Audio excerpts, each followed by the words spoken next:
graça e a paz do Cristo glorioso. Eu sou o presbítero Alexandre da Igreja Trombeta do Avivamento e nessa tarde nós estamos aqui na sede da Espada Triunfante.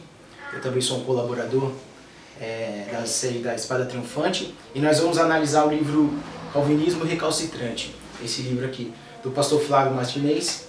Nós vamos analisar o seu estudo, o seu livro, como analisamos outras literaturas também. Não é contra o pastor, obviamente, né? Que nós amamos a vida dele, que ele contribui também para o reino de Deus. E como nós vemos outras literaturas também que são reformadas, que coadunam com a nossa perspectiva, mas também que nós não concordamos com tudo. Não tem como a gente ler tudo, é o único livro que nós lemos e concordamos com tudo. Eu acredito que são as Escrituras, né? Então nós vamos analisar o livro do pastor Flávio Martinez para ver a luz das Escrituras, né? A palavra diz que lâmpada para os meus pés e luz para o meu caminho é a tua palavra.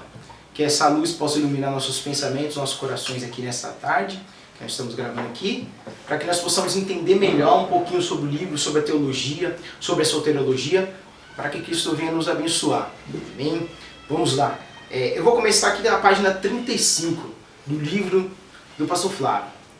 Ele começa citando 5 pontos da soteriologia calvinista, falando da tulipa, e ele fala que esse termo é um termo usado por médico para uma cirurgia, né, de próstata. Eu não usaria esses termos, né, numa literatura cristã, né, mas eu acho que as pessoas têm liberdade para fazê-lo.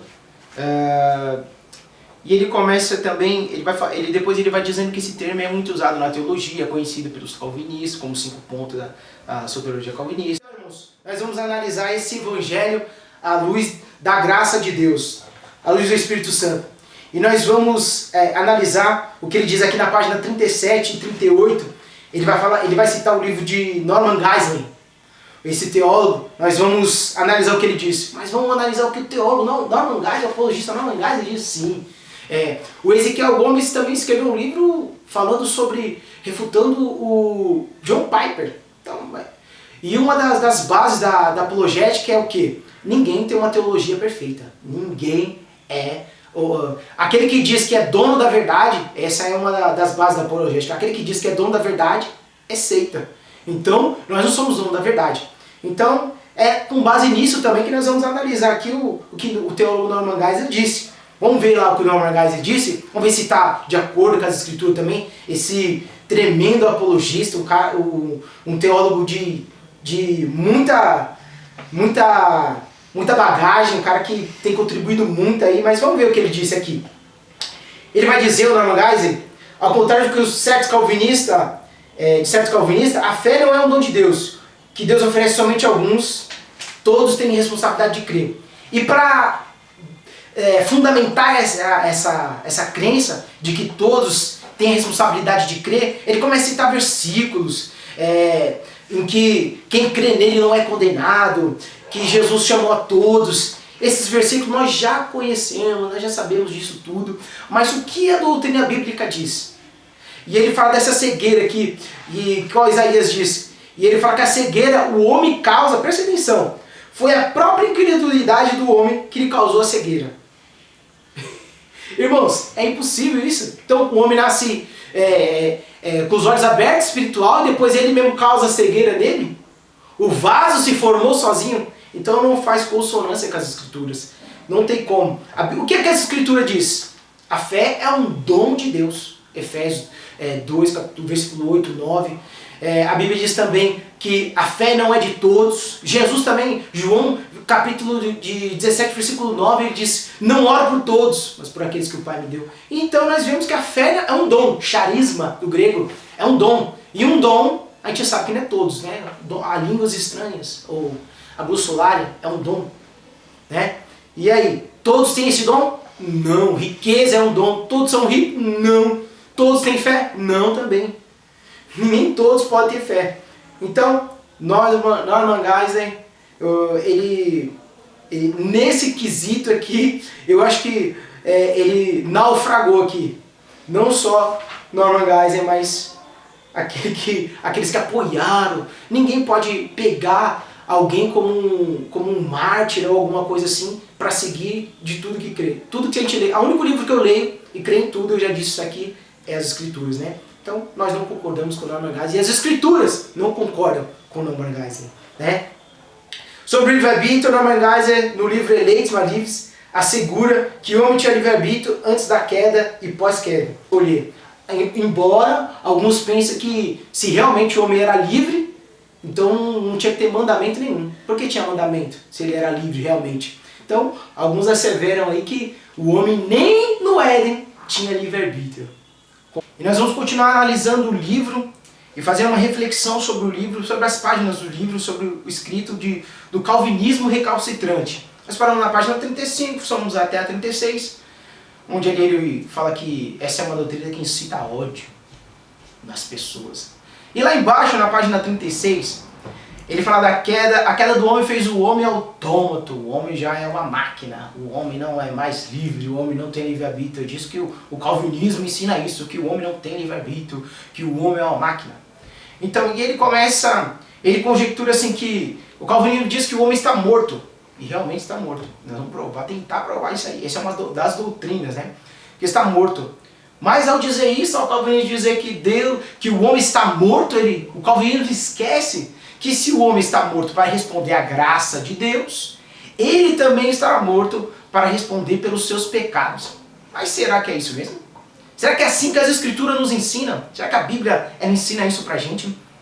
A Bíblia diz lá em Efésios capítulo 2, e vos vivificou, estando vós mortos em ofensas e pecados. Nós estávamos mortos em ofensas, e exatamente o que nós estávamos mortos era nos nossos pecados. Por isso que nós estávamos mortos, nossas ofensas e pecados. Por isso que nós vamos responder pelo nosso pecado. É porque é onde nós estávamos mortos. E ele continuando, conjecturando algumas coisas, ele cita Calvino, citando o livre-arbítrio, o cativeiro do homem, que o homem está cativo agora e o homem não pode responder à salvação, que é o que nós acreditamos também, e que eu acredito também. E ele quer mostrar que ele diz que Deus não criou todos iguais. Deus não criou todos iguais. Mas essa é uma ideia que a Bíblia diz. Amei Jacó e aborreci Esaú. Provérbios 16:4. Deus fez todas as coisas para os seus fins, até o ímpio para o dia do mal. Então nós vemos que essa é uma doutrina bíblica. Deus não criou todos iguais. Deus criou todos iguais. Mas a diferença é que uns são chamados, outros são escolhidos, né, por Deus. E aí ele continua dizendo que, olha só, eu vou te mostrar agora aqui uma incongruência do livro, do ensinamento deles. Primeiro ele começa dizendo que o calvinismo diz que o homem está morto e não pode responder ao chamado de Deus. Ok, é realmente o calvinismo crê. Mas lá na página 37, olha só o que ele diz. A maioria dos cristãos, preste bem atenção, diz que o calvinismo diz que o homem não pode responder a salvação, a Deus. Lógico, obviamente, sem uma graça, sem a graça preveniente, sem que o arminianismo diz que é a graça preveniente, né?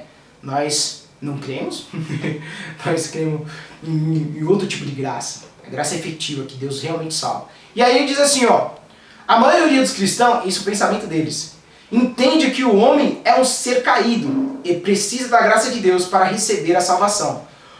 Aí presta atenção, mas tocado pela graça, pode responder sim ou não ao Salvador. Peraí. Olha a incongruência aí. O homem tocado pela graça pode responder à salvação. Esse é o termo bíblico. Aí eles estão caminhando comigo no mesmo pensamento. Sim, o homem tocado pela graça, tocado pelo Espírito Santo, ele pode responder e ele vai responder à salvação. Aí depois ele diz, ou sim ou não. Eu já não concordo com não, eu concordo com sim. Ele vai responder sim. O homem vai querer sim. Essa é a proposta ortodoxa da Bíblia. Não existe ortodoxia que diz que ninguém vai dizer que o homem vai até Deus sem que Deus vá primeiro até ele. Esse é o papel do Espírito Santo, né? Na Bíblia, nas Escrituras, né? Convencer o homem do pecado, da justiça e do juízo. Senão, não teria, o Espírito Santo talvez não teria para que o Espírito Santo, né? Se o homem pode ir, então, mas o homem vai responder sim a esse chamado, porque ele não pode dizer não. Se eu falo para você aqui, você quer morrer ou você quer viver? Você quer viver. Se Deus te mostra a graça, te mostra a salvação, te ilumina, te desperta com o Espírito Santo, você vai querer sim a salvação e você realmente será salvo.